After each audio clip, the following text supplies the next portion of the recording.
Color is one of the most important things in video. And in today's lesson, we're going to see how we can enhance the colors that we got in our camera and make the video look more alive with the proper settings.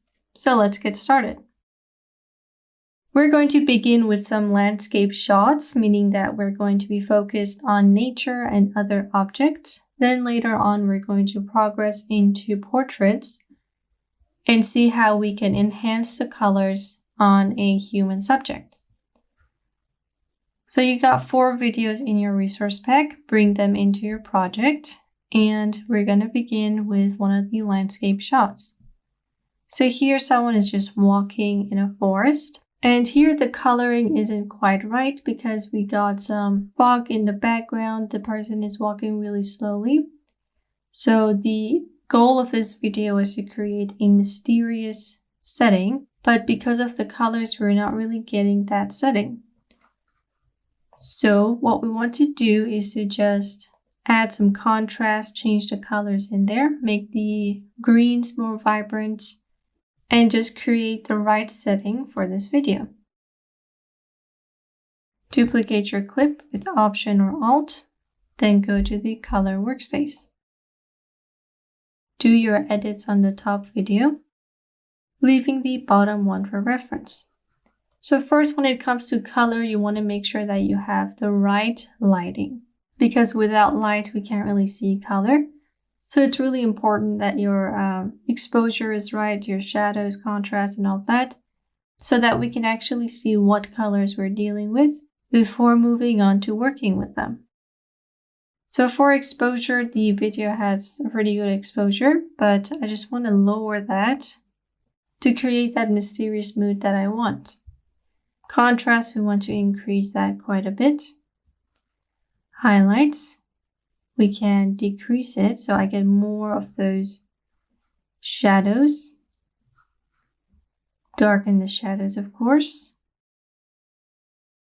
Lower the whites, and we can maybe darken the blacks.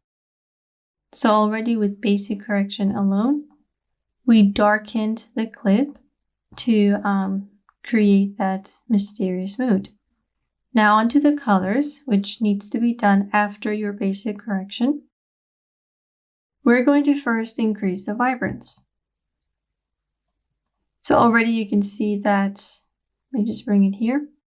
We brought in some of the blue and the green that was already in the video. So I didn't add any tints yet. And just by using the vibrant slider, I brought out some of the colors that the camera got. Once you got your vibrance set, you can increase the saturation if necessary. Increase your sharpness if necessary. And now we can move on to the curve section and work with the different RGB curves. So we got the red channel, green channel, blue channel, and the RGB curve. So I'm just going to use this to create an S-curve for this clip. This is what an S-curve looks like, by the way. You can see that it kind of looks like an S. That's where it gets its name from. You got 1 point for shadows, midtones, and highlights, and that is what creates that S-curve. Alright, if you saw that your video is way too blue or way too green, you can use the suitable channel to just remove from that color. So the video is a little green, and I want to reduce that amount by adding the color opposite to green, which is magenta. So just grab the shadows down towards the bottom, and you can see that I'm adding more magenta just by bringing this down. So here's a magenta, here's a green. If I wanted to add more to the green, I would just have to pull it up. Do the same for blue. The opposite of blue is yellow, so when you pull the points down, you're adding more yellow to the highlights in my case, and that way I can reduce some of that blue. So this is without the curves, this is with the curves. So it's an important change. So now to enhance those greens, which we already did by working with the following panels, but you can use the HSL secondary if your greens are not popping out as much, or if your blues are just not there. So we already know how to use this. Just grab your eyedropper tool, select the color that you want to work with. I think I will go with one of those greens in the back. Isolate that color by using the sliders.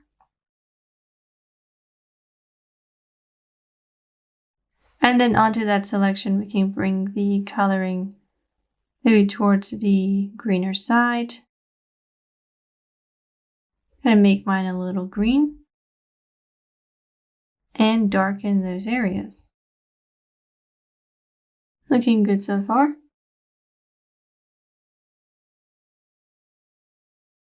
Then come up to the basic correction section and add some blue to the temperature. Then I'll add a little bit of a green tint, maybe -1. And now we're good to go. So just by using the Lumetri color panel, I was able to enhance the colors inside this video. So let's take a look at it before and after. So the blues are way more visible, and so are the greens. So that's our first example. Let's move on to the second one. In the second example, we got some clouds, the sky, and a lot more green. So let's see how this works with this method. So the first thing we want to do is to work with the basic correction, which is going to give us the proper lighting in order to work with the colors later.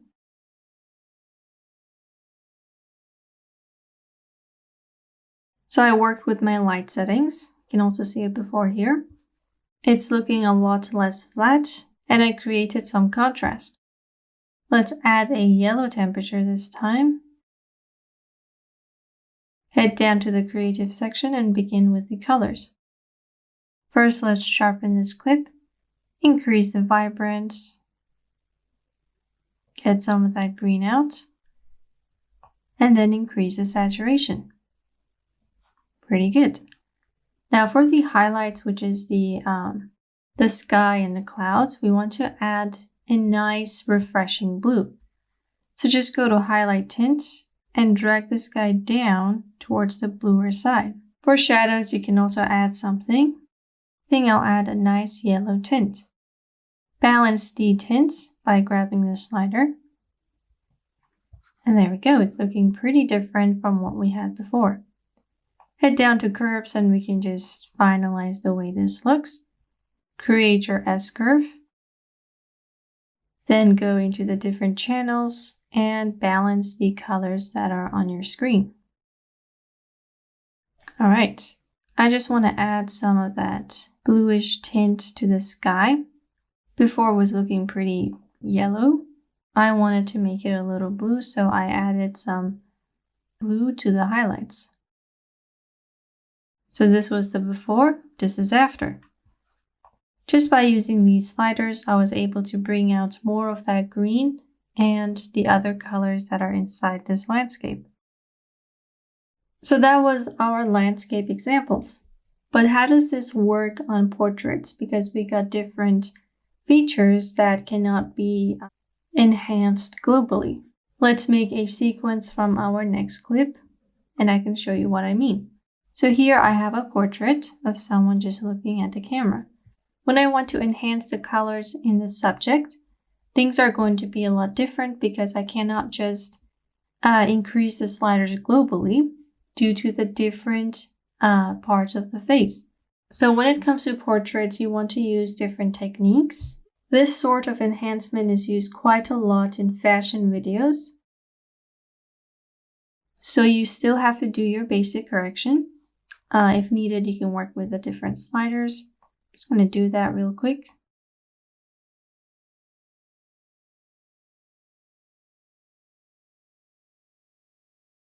So I'm done with my basic correction. This is before, this is after. It's a really subtle change. But now onto color. So when we go to the creative section, we still have the same sliders. But like we said, we have to do some additional things because this is a human face. So for this example, I just want to make her eyes glow more, make her lip a different shade, and just make this suitable for a fashion commercial.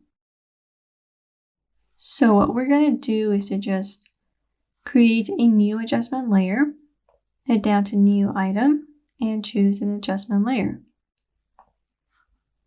I'm going to call this Eyes. Bring this right above. So on this eye layer, we're going to use the basic correction section and just increase the exposure. Do the same thing for contrast. And right now the video looks way too bright, but we're going to mask this and put it only on her eyes. So the rest of her face will remain normal. On the adjustment layer, go to the effects controls, then zoom in onto your subject, more specifically the eye. Let's first see where we want to begin this mask. Zoom right in on that eyeball.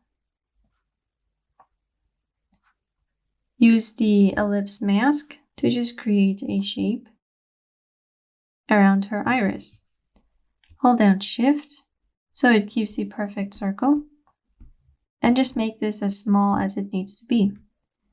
Now you want to make it a little smaller than the actual eye, because the feathering is going to kind of blend it into the rest of her eyeball, and that will give you a more natural look. So once I click away, you can see that we have added more light to her eyeball, and that's looking pretty good. But now we need to track this mask so it just remains on her iris. Hit M on your keyboard to create a marker right on the area that she's supposed to blink.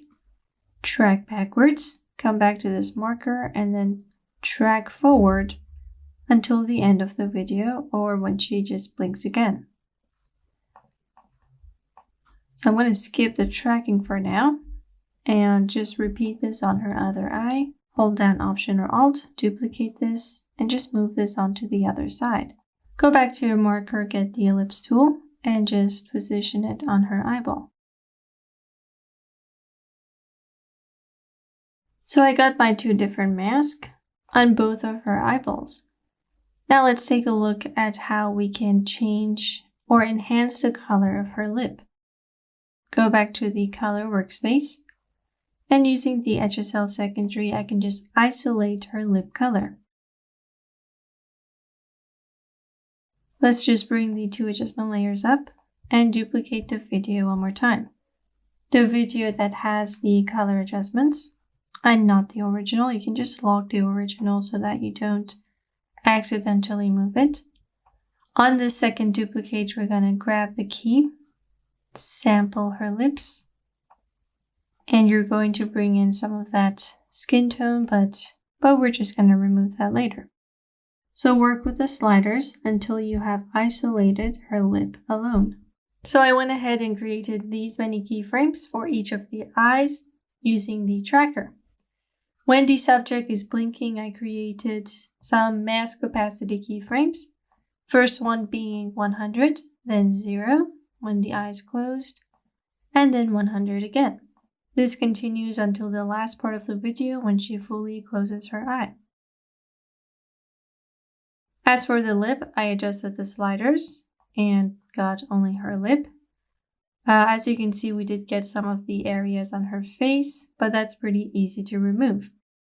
Once I had the selection of her lip, I went down here and added some red. You can go for any other color. And you can use this slider to either make it lighter or darker. Just turn this off.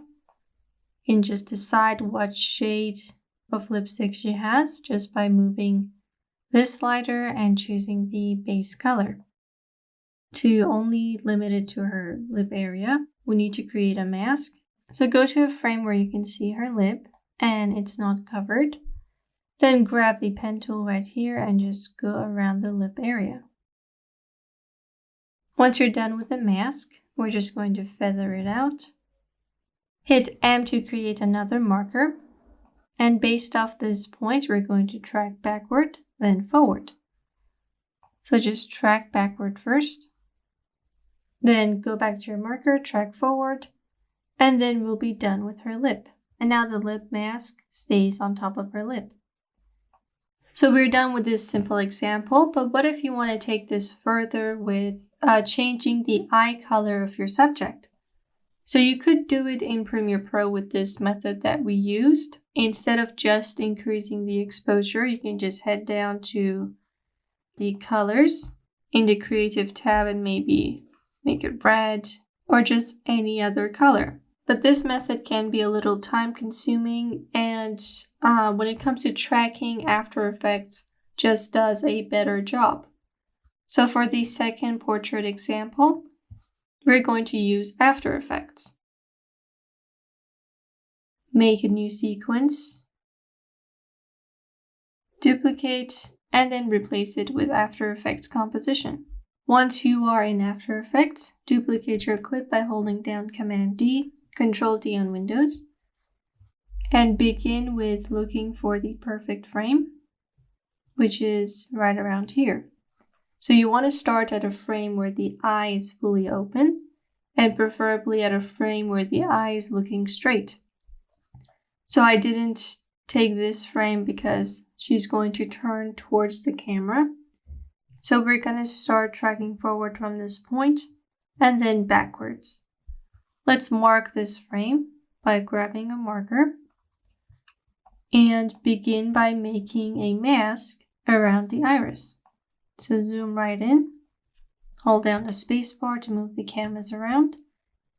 Then grab your tool of choice. You could either use the pen tool to go around the eye or use a combination of the ellipse tool and the pen tool. I'm just going to use this.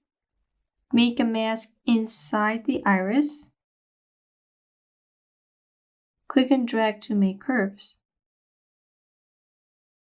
Once I have this, I can just hit F on my duplicate layer that I'm just going to name Color Mask. Feather out your color mask by like 10 pixels. You can always come back to this. Now to change the eye color, we're going to grab the hue and saturation effect. The reason why we're not using lumetric color is because the eye is already bright and I just need to change the hue of her iris. But if her eye was brown, then I would have to use lumetric color to first make the iris bright and then color it to any color that I want. But we can skip the lighting step because this is already pretty bright. Add it onto your color mask. Using the master hue, you can just change it to any color. Then use master saturation and lightness to make this look more natural. After putting the color in, you can adjust your feather and the mask expansion. So hit M twice to open up everything. Use mask expansion to just softly bring the color towards the edge. So now we got something like this. And now to avoid the color going on her pupil, we're going to minus from this color mask by simply grabbing the ellipse tool. Hold down Shift and just make that circle right in the middle. Once you have this, we're going to change the mode of mask number 2 into subtract. So the blue does not go on top, and we're just changing the color of the iris. Of course, we need to feather and expand the edges, just like we did with mask 1. And there we go. Now it's looking quite nice. All I have to do now is to just track the movement so it does not fly around like this. Start at the marker, grab your 2 masks, hold down Command or Control to grab more than one, right click, track mask. Change the method to scale, position, and rotation, and then track forward. It's going to look weird at first, but once it's finished, it's going to go back to what it was. So I'm going to let this track forward, then I'll come back to my marker, track backwards, and then I'll be right back so we can continue. So I tracked all of these frames. right around here, she's going to close her eye, and After Effects just created some random keyframes, causing the color to be far away from the iris. So what you want to do is to make another marker on the last good frame, and then go to the next area where her eye is fully open. Make another marker. So the markers are going to help you with knowing where you should begin tracking. Of course, you can just not use them, but they can be pretty helpful. Let's zoom in, grab our first mask, double click on one of the points, and just pull it up towards the iris. Second mask is way too big. Hold down Shift to rescale it perfectly.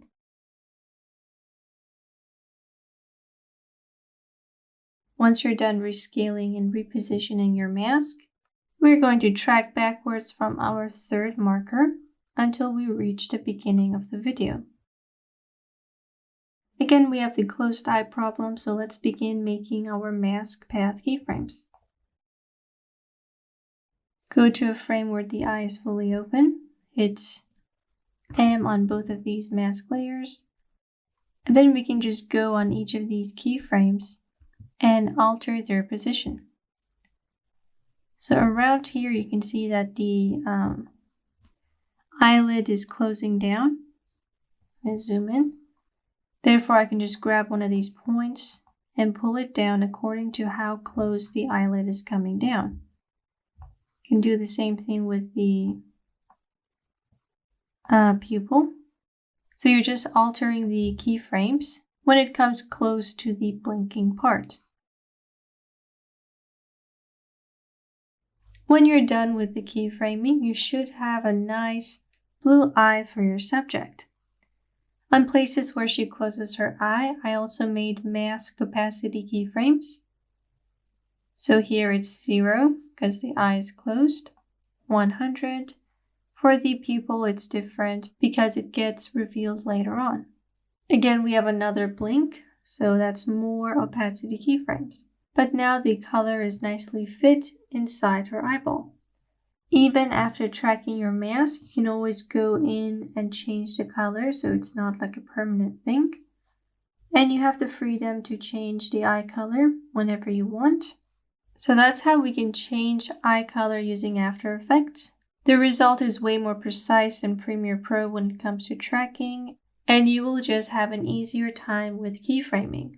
If you want this on both her eyes, you would have to repeat this whole process for her second eye, but I'm not going to do that for this lesson.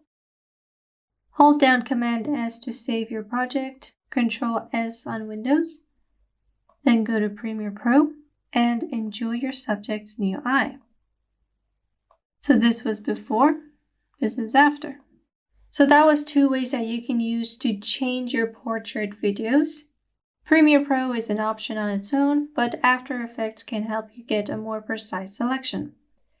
I hope you guys enjoyed this lesson, and I will see you in the next one.